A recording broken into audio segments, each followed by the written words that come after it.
Now, we're going to discuss about derivatives of exponential and logarithms. So, our first formula is for loan. So, formula,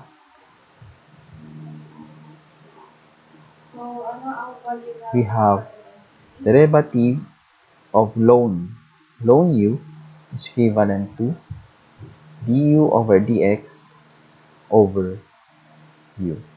Yeah. So, example,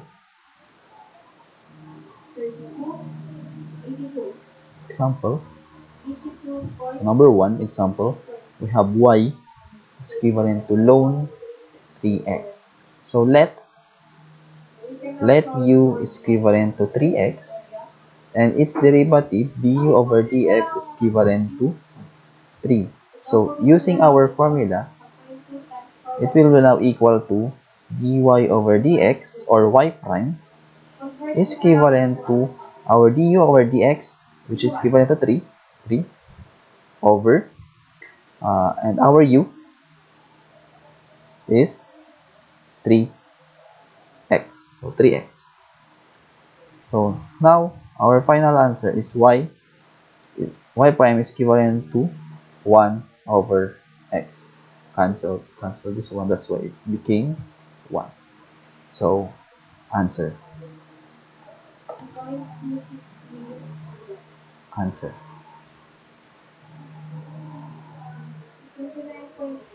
Example number 2. We have y is equivalent to loan square root of a square minus x square. And we will let u is equivalent to square root of a square minus x square. And its derivative is equivalent to,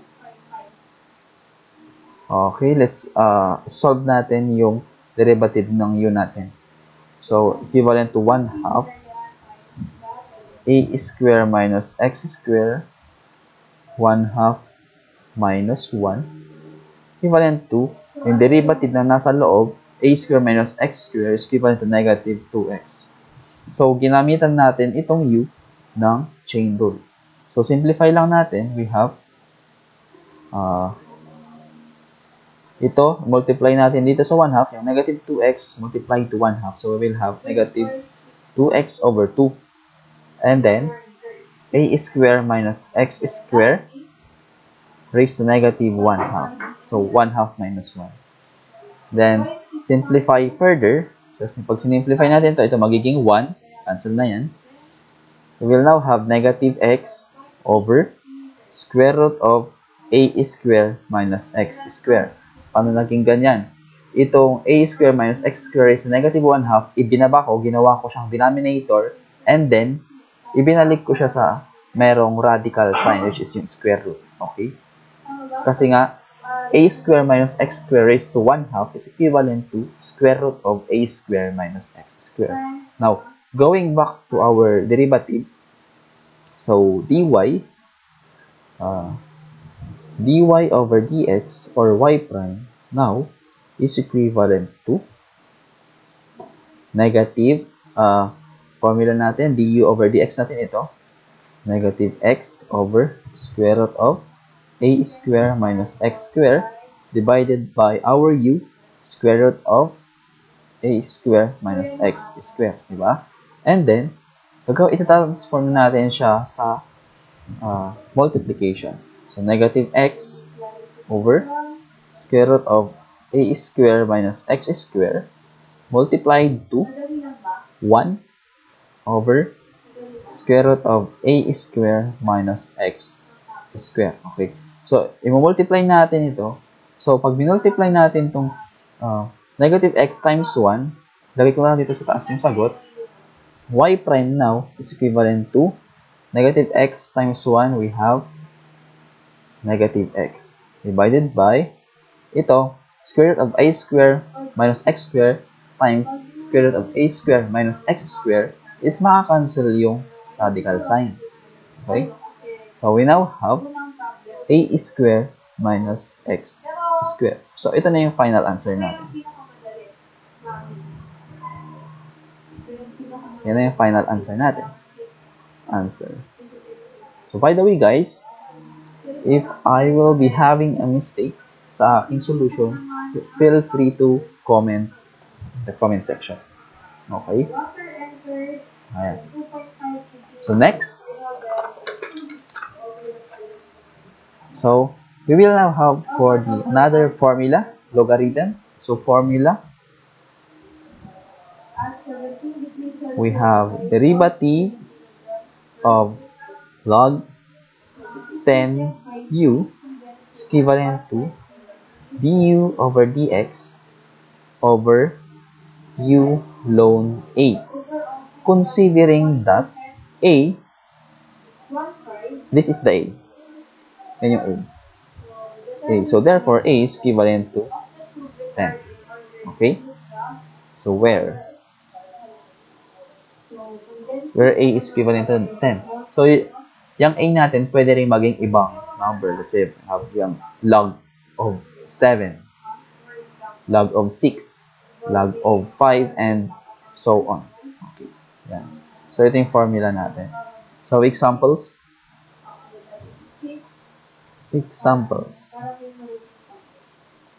Number 1. Let's say we have derivative of log of 10 3x. Okay? So i-let natin na let u is equivalent to 3x, du is equivalent to 3, and our a is equivalent to 10. So using our formula du over dx, we have 3 over our u, 3x.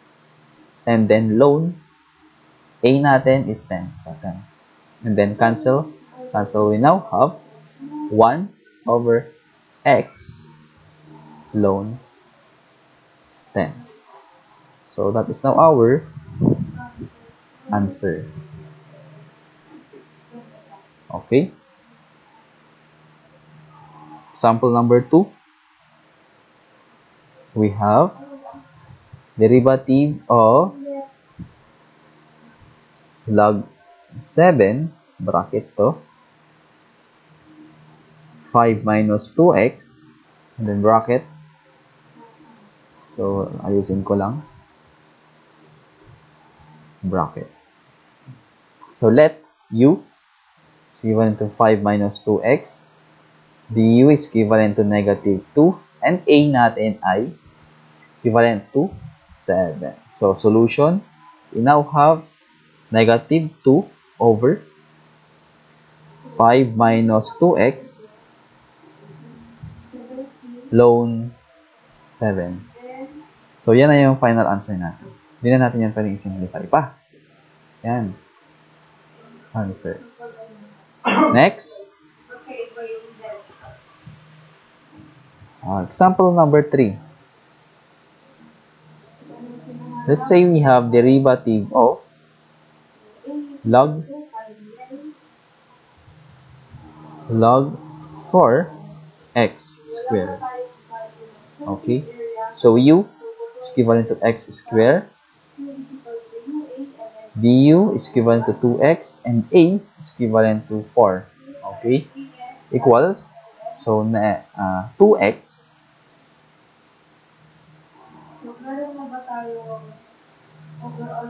ayan. So, ganyan siya.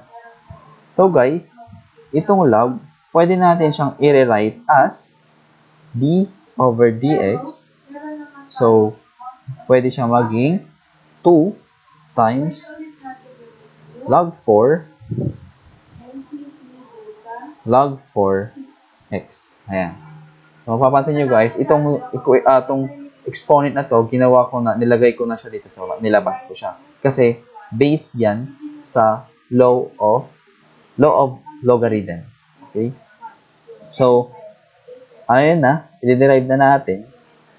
So, itong log 4, so ito magiging x na lang. X na lang yan. And then ito magiging 1. Okay. So, we now have du, so 1 over our u, x, and then loan A4 multiplied to 2. Okay? So we have now final answer 2x loan 4. Ayan. So ito yung final answer.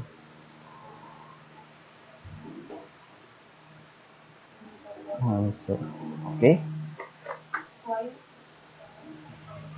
So that's it for law of logarithms part 1. So for the exponential will be discussed on the next video.